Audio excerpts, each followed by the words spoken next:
Hi, my name is Thomas Putney, and I'm a Job Corps student. Student is a title that hasn't always sat well with me, though. I grew up surrounded by a wonderful family that believed in getting a good education. That said, unfortunately, I am what could be called a child left behind by the education system. I cared about school a great deal, but as often as not, I failed. I was called a non-traditional learner, told I had a learning disability, and that it wasn't my fault. I just felt stupid.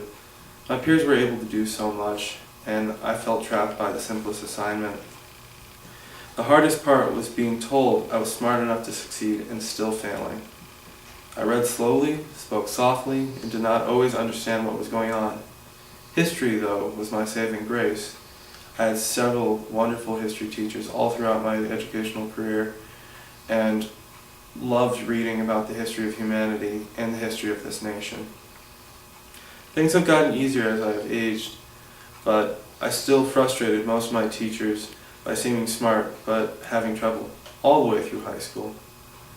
I eventually graduated and struggled through a few semesters of college.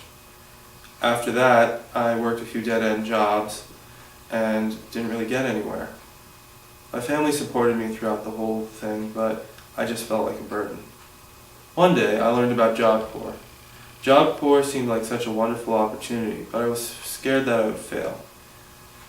But I couldn't pass it up.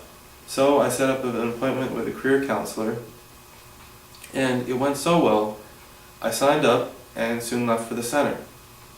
Things started going well for me. I got into carpentry, and I was really happy because my grandfather was in carpentry, and he was able to support his family and the family of his workers, even through the Great Depression, with his carpentry shop. I think the skills learned through that could really help me throughout my life. And with that, I now feel confident that I can succeed in carpentry and anything else I do. I hope to go into advanced training through the program and someday go to college for restorative carpentry. I hope to be able to use that to combine my love of history and carpentry so that I can work on the buildings of our forefathers, especially my forefather, and someday repair a building built by my great-grandfather. By doing this, I hope to be able to lead my peers, support my community, and someday grow a family so that I can succeed. And I can do this all because of Job Corps. With that said, to those listening, please remember my story. I say this because I am not the only person who can and will succeed where they once failed. I am not the only non-traditional learner who can gain an opportunity from Job Corps. There are thousands of young men and women who could do the same every year. And the skills my fellow students and I can gain through this program can help rebuild this nation 2 hands at a time. Job Corps works, and it works for me.